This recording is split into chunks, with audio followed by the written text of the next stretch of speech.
गुरु मंदा है इसका, एक तरीके से नहीं कई तरीके से। ग्रहण के कारण गुरु मंदा, 9वें घर में बैठे हुए बुध और शुक्र के कारण गुरु मंदा। इस बात को समझ लीजिए। केतु पहले, गुरु बाद में, इस कारण भी गुरु मंदा।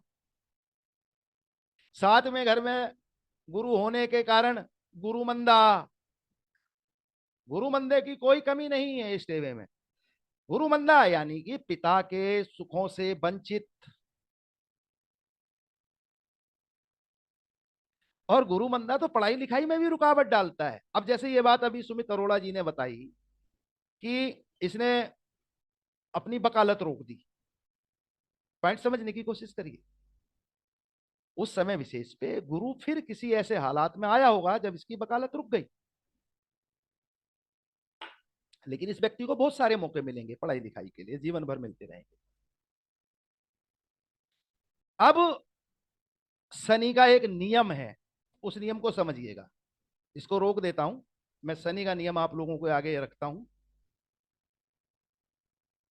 ये देखिए,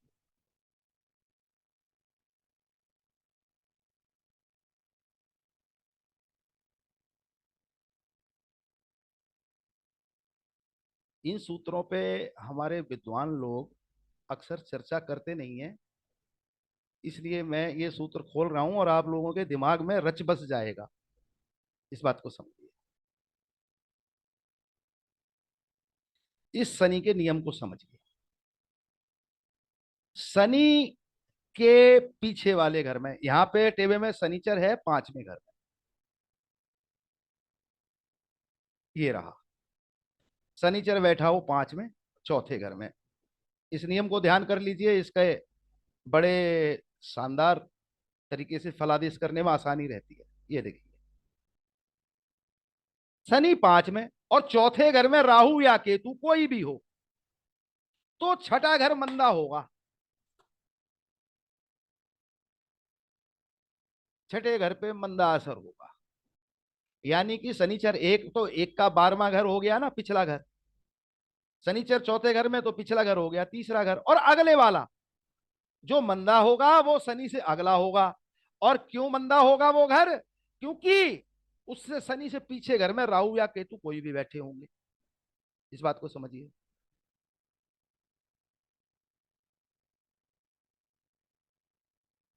इस तरीके से अब खाना नंबर 6 मंदे असर का। अब खाना नंबर 6 की वस्तुओं को समझ लीजिए। खाना नंबर 6 क्या है हमारी जन्म कुंडली में? खाना नंबर 6 के क्या हालात हैं?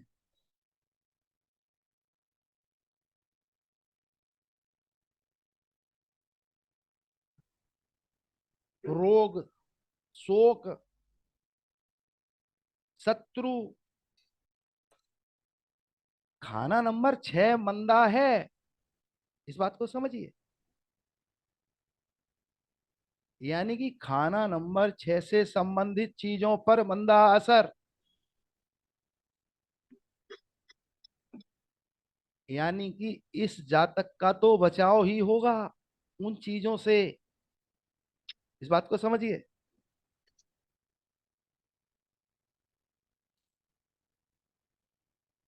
इसलिए इस व्यक्ति का यहां भी फायदा ही है। खाना नंबर 6 ज्यादातर बुरी चीजों पे ही मलकियत रखता है। कर्ज। पॉइंट समझने की कोशिश करिए। कुदरती रूप से इस व्यक्ति को कई बेनिफिट मिल रहे हैं। और अगर राहु केतु दोनों दाएं बाएं हो तो मंदा असर होता है। ये भी ध्यान करिए, यहां पे लिखा हुआ है। मंदी हालत में अमूमन शनिचर बैठा होने वाले घर के दोनों तरफ ही दाएं और बाएं राहु केतु बैठे होंगे के समय उनका भी मंदा असर होगा।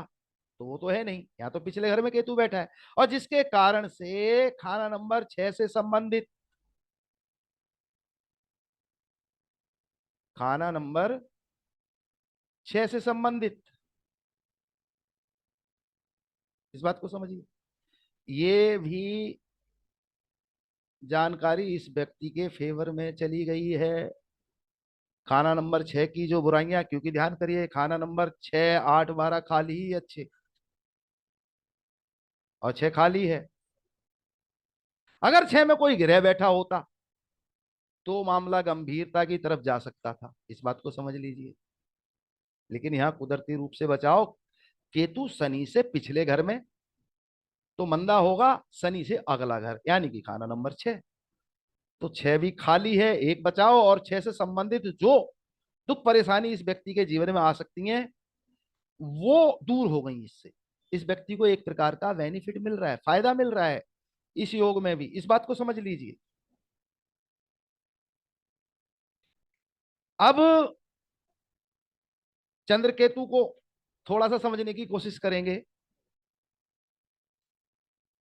चंद्र ग्रहण कब बुरा असर नहीं देता है? कुंडली में बुध अच्छे माहौल का बैठ जाए। अब भैया यहाँ पे दो सूत्र हैं, एक तो बुध शुक्र के कारण चंद्र ग्रहण का बुराई नहीं है, और दूसरी बुध खाना नंबर 9 में क्योंकि शनि से बृहस्पति से अदल बदल कर बैठा हुआ है, तो बुध को इसको बुरा मत बोलिए। ऊपर से शनि की दृष्टि में है, तो बुध और शुक्र को भी दोनों को बुरा मत बोलिए। और दूसरा ऑप्शन क्या है कि जब नर ग्रह नेक हो तो चंद्र ग्रहण का कोई बुराई ना होगी।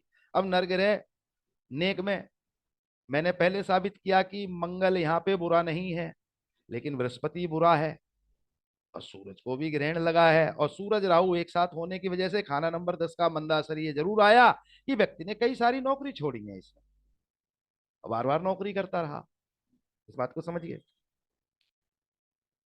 लेकिन ये है कि तरक्की की नौकरी की है, पहले छोटे लेवल की फिर बड़े लेवल की, इस तरीके से इसका बचाव हुआ।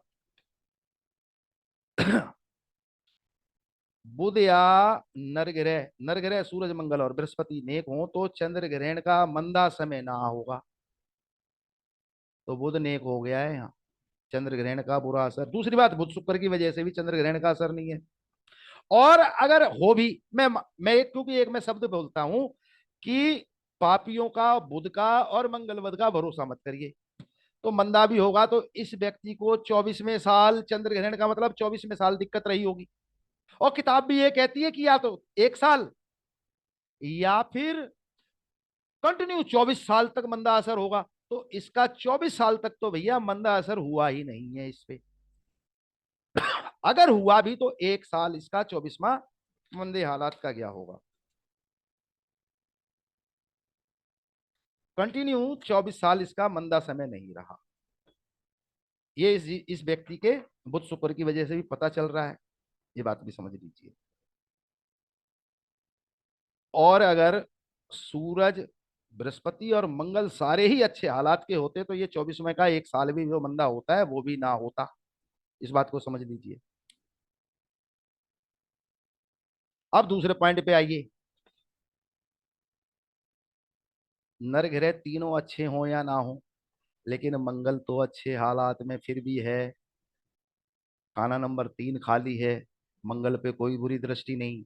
मंगल की कंडीशन है कि शनि और बुध अच्छे हालात को हो, तो वो मैंने आपको आगे साबित किया, शनिचर जाति स्वभाव से भी नेक है, और बुध भी अच्छा हो गया तो भी मंगल इसका बुरा नहीं है।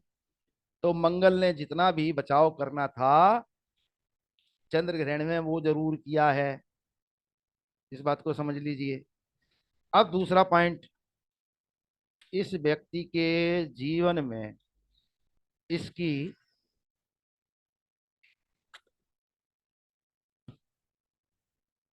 लगभग लगभग सूरज की उम्र के आसपास, यानी कि 22-23 के आसपास से कामकाज नौकरी में हालात सुधार हुए, और ये 28 की उम्र तक तरक्की करता रहा होगा, इस बात को समझ लीजिए। जंगल में मंगल 28 साल में, 28वें साल में इस व्यक्ति ने, मंगल की ही उम्र है, इस बात को भी ध्यान कर लीजिए। और इस पे जो मंदे समय के हालात रहे वो ज्यादा से ज्यादा 22वां साल मंदा दे दिया होगा।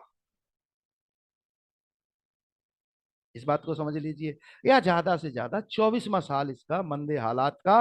और वो भी पूरा साल नहीं, कुछ महीने मंदे हालात के ही गए होंगे इस टेबे में। क्योंकि बुध शुक्र बनावटी सूरज 9वें घर में बैठा हुआ है। और यहाँ पे बनावटी सूरज ही माना जाता है 9वें घर में, ये भी समझ लीजिए इस तरीके से।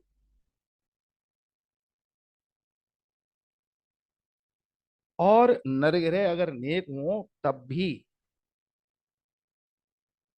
जो मैंने बोला जंगल में मंगल 28 साल उम्र पर, तो मंगल तो यहाँ बहुत बड़े स्तर पे बचाव कर रहा है। बृहस्पति बेशक मंदा है, लेकिन बुध शुक्र बृहस्पति के घर को खराब नहीं करेंगे 9 को। और बृहस्पति बुध शुक्र के घर खाना नंबर 7 को मंदा नहीं करेगा अपनी तरफ से। यानी कि गृहस्थ हालात भी ठीक ठीक होंगे। भाग्य 9वें घर से संबंधित वो भी ठीक ठीक होगा। लेकिन हर चीज पे नेक असर ना होगा। और बचपन का जमाना तो 9वें घर से मैंने बोल ही दिया, 9वां 11वां और 12वां, तो वो तो अच्छा गुजरा ही नहीं। इस व्यक्ति ने 28 के बाद और बड़े स्तर पे तरक्की की है।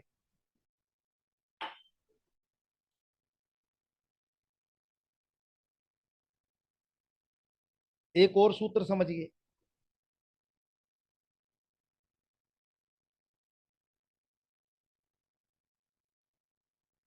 खाना नंबर 4 में चंद्र केतु मुश्तरका, धर्मी टेवा। धर्मी टेवा यानी कि मुसीबत के समय गैबी मदद, यानी कि ईश्वरीय कृपा मिलती रहती है। धर्मी टेवा यानी कि अब पापी गिरोह का, इस बात को समझ लीजिए।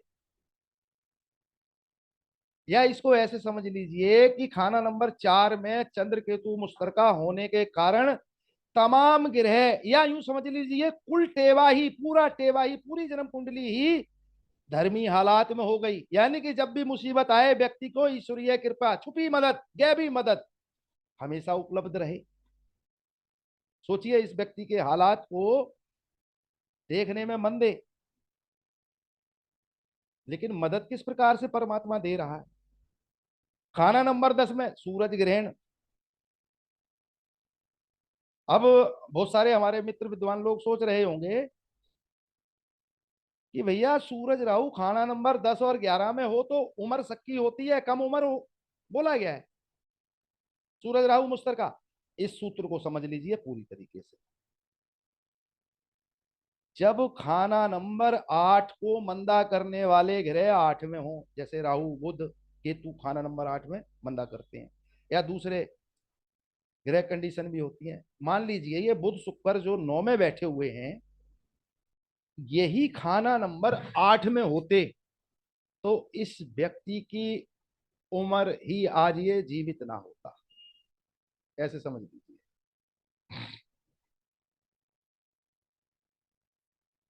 खाना नंबर 8 मंदा, सूरज राहु मुश्तरका के समय खाना नंबर 8 में, खाना नंबर 8 को मंदे करने वाले ग्रह हों, तब इस प्रकार की दिक्कत आती है। उम्र सक्की या कम उम्र ही बोल दो। इस टेबे में खाना नंबर 8 खाली है, उम्र से संबंधित कोई दिक्कत नहीं। दूसरा सूत्र कहता है कि जब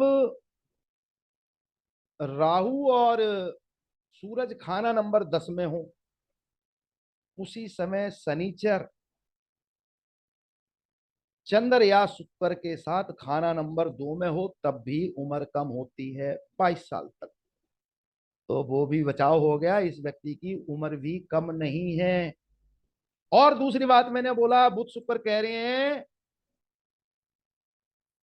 कि अब इस व्यक्ति को 39, जो भी इसकी शुरू हो गई है 39 से 39 तक घनघोर बड़े रूप में तरक्की होगी।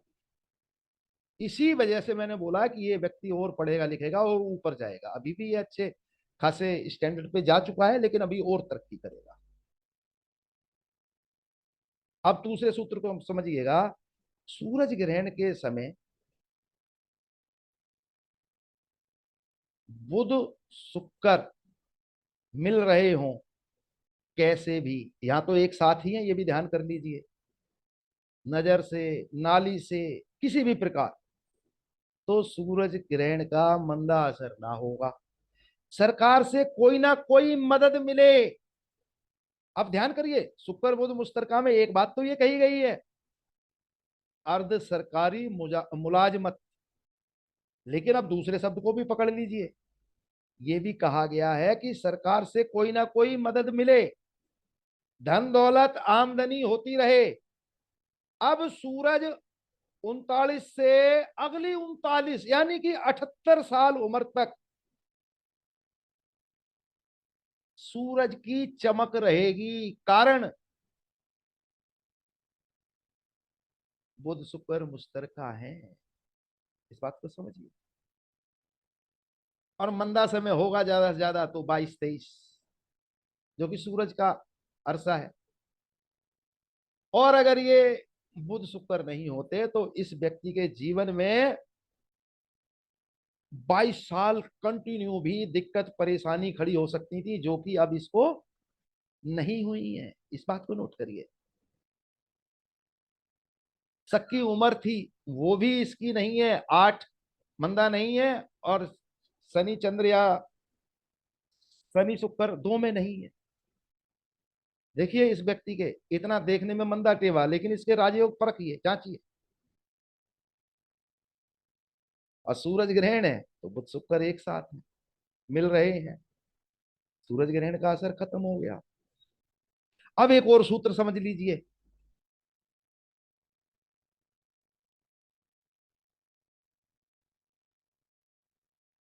चंद्रमा की नजर राहु पर।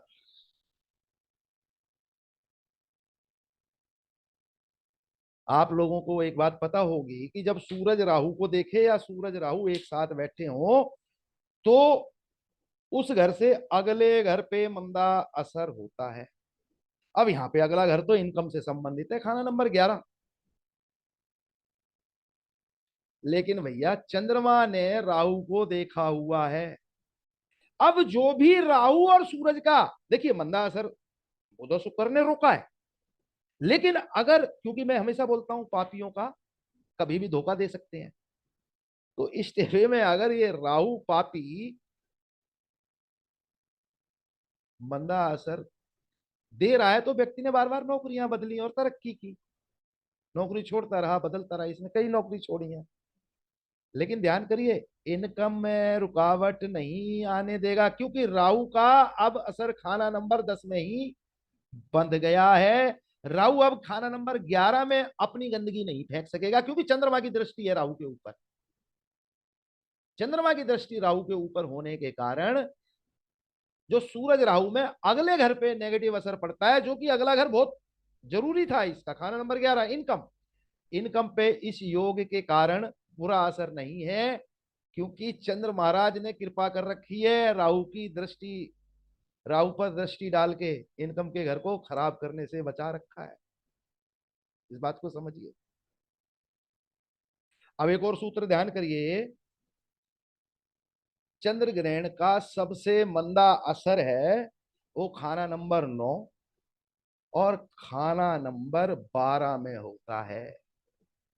ये सूत्र बड़ा लाजवाब है।